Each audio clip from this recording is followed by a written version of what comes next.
ये जब से हुकूमत और फौज एक पेज पर आए हैं, उसकी सबसे बड़ी कैजुअलिटी पिछले 4 साल में मीडिया बना। हमारे साथ बड़ा मसला, मैं आपको अपनी जात की मिसाल अगर कहें तो मैं दे भी देता हूं कि जैसे मैंने कहा कि पैमरा के नोटिस तो आए, फिर मुझे एफबीआर के जब नोटिस आने शुरू हुए तो मेरे वकील ने एक दिन फोन करके कहा, सर ऐसा कोई कानून नहीं एफबीआर का जो हम पे ना लग गया हो अब तक। जो शख्स कहता है कि इलेक्शन में धांधली हुई तो उसको कहा जाता है कि आप इसलिए कर रहे हैं क्योंकि आप एक खसूसी जमात के की वजह से ये काम करें। हालांकि 2018 के इलेक्शन में मुझे याद है मेरी यही बहस उस वक्त के फौजियों से भी हुई थी, जब मैं कहता था कि प्री पोल तो हुई है, तो जब वो कहते थे कि आप कैसे ये टीवी पर बैठ के कह सकते हैं, लेकिन मसला यहां पर यह कि आप उसकी सजाएं देनी शुरू करें। इस मुल्क में निजाम बनाना मुश्किल, उस निजाम अच्छा निजाम बनाना और भी मुश्किल, लेकिन अगर आप निजाम को खराब और बर्बाद कर देंगे, उसको दोबारा खड़ा करना उससे भी ज्यादा मुश्किल है। और हम उस निजाम को अब खराब कर रहे हैं। इस मुल्क में पार्लियामेंट रात को 12 बजे बगैर देखे आइन की तरमीम कर देती है। सुप्रीम कोर्ट में जो हालात हैं वो देखें आप, बाहर से ला के हाई कोर्ट्स में चीफ जस्टिस लगा दिए गए हैं। अब ये इदारे हैं पाकिस्तान के। मैं जब हमारे पे केसेस मेरे पे बनने शुरू हुए तो एक मशवरा मुझे ये दिया गया, कोशिश करें, खासकर जब पैमरा का पहला नोटिस आया और हम मुझ पे केस बना, कि कोशिश करें फैसला खिलाफ ना हो, क्योंकि आगे किसी जगह आपको रेमेडी नहीं मिलेगी। लेकिन हमारे मुल्क में इस वक्त जमहूरियत से ज्यादा, एक जमहूरियत की जो हालत है, ज्यादा अगर कहें कि मिनी मार्शल लॉ नुमा निज़ाम है तो शायद गलत नहीं होगा। लेकिन ये अब से हमारा मसला शुरू नहीं हुआ। मैं पहले भी ये कह चुका कि ये हाइब्रिड निज़ाम, इसने इस मीडिया को बहुत नुकसान पहुंचाया। जब पावर सेंटर सारे इकट्ठे हो गए, ऑपोजिशन तो हमेशा से हमारा एक नेचुरल एलाय रहा है, हमेशा से हमारी अलायंस रही है ऑपोजिशन के साथ। जब भी ऑपोजिशन होती है हम we friends with the opposition. लेकिन ये जब से हुकूमत और फौज एक पेज पर आए हैं, उसकी सबसे बड़ी कैजुअलिटी पिछले 4 साल में मीडिया बना। हमारे साथ बड़ा मसला, मैं आपको अपनी जात की मिसाल अगर कहें तो मैं दे भी देता हूं कि जैसे मैंने कहा कि पैमरा के नोटिस तो आए, फिर मुझे एफबीआर के जब नोटिस आने शुरू हुए तो मेरे वकील ने एक दिन फोन करके कहा, सर ऐसा कोई कानून नहीं एफबीआर का जो हम पे ना लग गया हो अब तक। मैं ये दावा तो नहीं करता, लेकिन मेरी ये खुशफहमी है कि शायद मैं पाकिस्तान के सबसे ट्रांसपेरेंट टैक्स पेयर्स में से एक हूं। मैंने आज तक जो भी चीज खरीदी है वो कोई डीसी रेट पे नहीं खरीदी, मार्केट रेट पे खरीदी, सिर्फ इसलिए ताकि मैं सिस्टम को हुडविंग करके कोई काम ना करूं। इसलिए मुझे बड़ा इस बारे में अपने ऊपर एक जोम रहा है कि मैं एक अच्छा टैक्स पेयर हूं। लेकिन फिर जो एफबीआर के निजाम ने मेरे साथ किया, मैंने किसी पूछा, उन्होंने कहा सर ये हम नहीं कर रहे, ये कोई और कर रहा है। एक दिन मुझे लाहौर से, मेरे इन लॉज लाहौर होते हैं, वहां से फोन आया कि आप पर एफआईए का कोई फाइनेंशियल फ्रॉड की इंक्वायरी चल रही है। क्योंकि उनके सारे जो बैंकर्स थे, उन्होंने फोन करके उनको बताया कि उनको एफआईए की तरफ से खत आए हैं फाइनेंशियल फ्रॉड के लिए कि काशिफ अब्बासी के खिलाफ ये है। तो उनके सारे अकाउंट्स, तो मेरे इन लॉज तक के अकाउंट्स चेक किए गए। वो लोग जो पाकिस्तान में रहते भी नहीं, लेकिन मुझे ऐसे कोई इसलिए एतराज नहीं कि मेरे पास छुपाने को कुछ नहीं।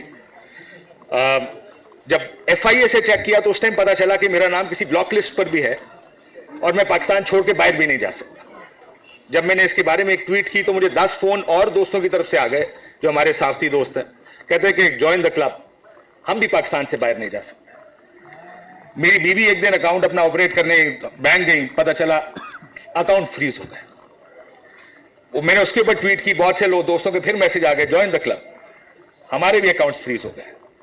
मैंने तो सुना वो असद तूर मेरा छोटा भाई है, उसने तोते खरीदे थे, जिस शख्स से तोते खरीदे थे उसके अकाउंट भी फ्रीज थे इस मुल्क में। सो ये हालात, और ये मैं एक छोटी सी आपको मिसाल दे रहा हूं, बहुत सी चीजें ऐसी हैं जो शायद फिर किसी वक्त हम बात करेंगे। गुजारा इस हद तक रहती नहीं, बात इससे आगे भी जाती है, बहुत सी चीजें हमें कही जाती हैं, कन्वे की जाती हैं। सो हमारे लिए हालात बड़े मुश्किल सिर्फ इसलिए, एक तो जब आप ऑफर किया जाता है वो तो आपको ऑफर कर देते हैं। अब मैं अकेला ऑफर नहीं हूं, मेरा ख्याल है बहुत से और दोस्त भी हमारे ऑफर हैं। तो ये मुकदमा सिर्फ मेरे अकेले का नहीं, ये मुकदमा उन तमाम दोस्तों का है जो टीवी पर बात करना चाहते हैं लेकिन उनको बात नहीं करने दी जाती। मैं तो बहुत कुछ देख चुका। मेरा पहली बैन मेरे पे आया था 2007 में, मेरे पे ये 2020 में ब्लास्फेमी भी लगाई थी एक दफा। और मेरे में मस्जिदों में तकरीरें भी हुई मेरे खिलाफ। लेकिन ये निज़ाम तो ये तो हम भुगतते आ रहे हैं पिछले बहुत अरसे से, लेकिन पिछले 4-5 साल में ये ज़्यादा ख़राब हो गया, ये ज़्यादा सख्ती आ गई है इसमें। इट्स बिकम ईजी कि किसी एक पॉलिटिकल व्यू को या इस किसी भी वजह किसी शख्स के व्यू को कंट्रोल ज़बरदस्ती ज़ोर से करने की कोशिश की जाए। और अब पीका भी आ गया।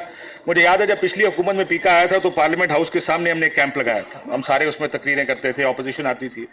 लेकिन इस दफा पीका लगा, इस दफा हम किसी जगह ना कैंप लगा रहे हैं, ना सहाफ़ी इकट्ठे होकर किसी चीज़ के खिलाफ अपनी चीज़ के लिए एहतजाज कर रहे हैं, लेकिन लेबलिंग हम सारे कर देते हैं। जो शख्स कहता है कि इलेक्शन में धांधली हुई तो उसको कहा जाता है कि आप इसलिए कर रहे हैं क्योंकि आप एक खसूसी जमात के की वजह से ये काम करें। हालांकि 2018 के इलेक्शन में मुझे याद है मेरी यही बहस उस वक्त के फौजियों से भी हुई थी, जब मैं कहता था कि प्री पोल तो हुई है, तो जब वो कहते थे कि आप कैसे ये टीवी पर बैठ के कह सकते हैं। लेकिन मसला यहां पर यह कि आप उसकी सजाएं देनी शुरू कर दी पहले भी, लेकिन पिछले 4-5 साल में जैसे मैंने कहा कि ये बहुत ज्यादा बढ़ना शुरू हो गया।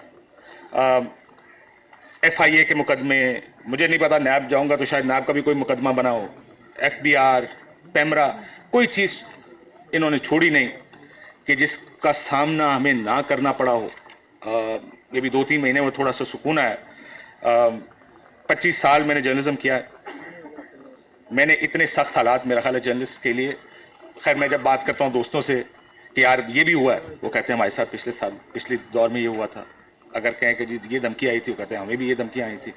सो ये पिछले कुछ अरसे में तो कुछ ज्यादा ही ये काम बढ़ गया है। मतीउल्लाह जान मेरा भाई बैठा है यहाँ पे, आपको फुटेजेस तो याद होंगी जब इसको उठाने की कोशिश की गई थी। ये सब अब एक रूटीन बनती जा रही है। मैं उन लोगों को, अपने दोस्तों को जो टीवी पर बैठ के आज प्रोग्राम कर रहे हैं, दाद देता हूं कि वो प्रोग्राम कर रहे हैं, जिस माहौल में वो प्रोग्राम कर रहे हैं।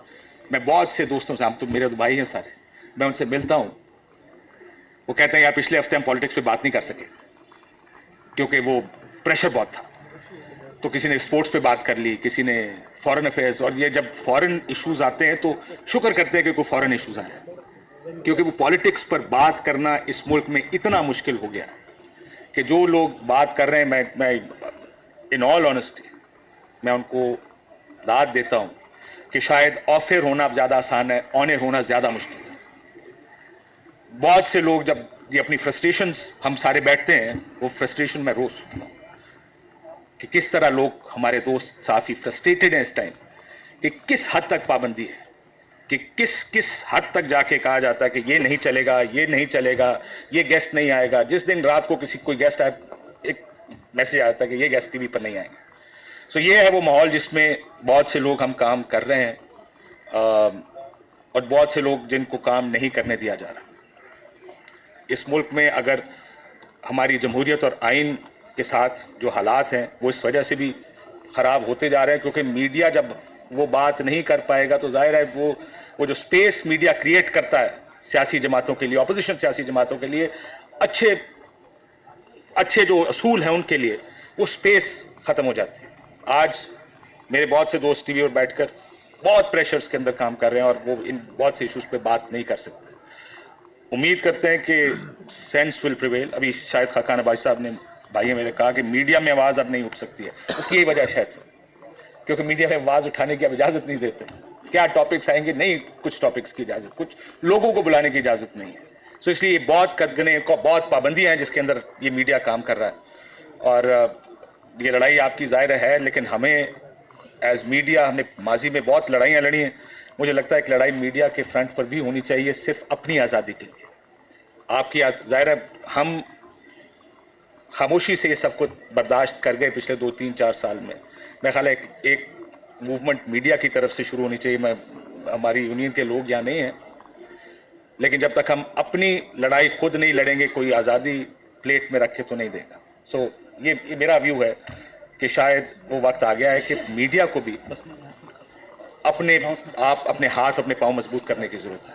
लेकिन मैं आपका दोबारा शुक्रिया अदा करता हूं कि आप लोगों ने मुझे मौका दिया, कि ये सिर्फ मेरा मुकदमा नहीं है, मेरे मीडिया के बहुत से दूसरे दोस्तों का मुकदमा है जो शायद बाहर बैठे हैं, जिनको मुल्क छोड़ के जाना पड़ा। बहुत से लोग मुल्क छोड़ के चले गए। आप उनके व्यू से डिसएग्री करें, लेकिन आप किसी को ये रोक नहीं सकते कि वो अपना ओपिनियन ना दे। वो इजहार राय की आज़ादी तो सबका बुनियादी आईनी हक है, लेकिन इसमें अगर आइन में किसी और चीज़ पर अमल नहीं हो रहा तो शायद इस पर भी अमल नहीं हो रहा कि लोगों को ये राइट दिया जाए कि वो अपनी बात कर सकें।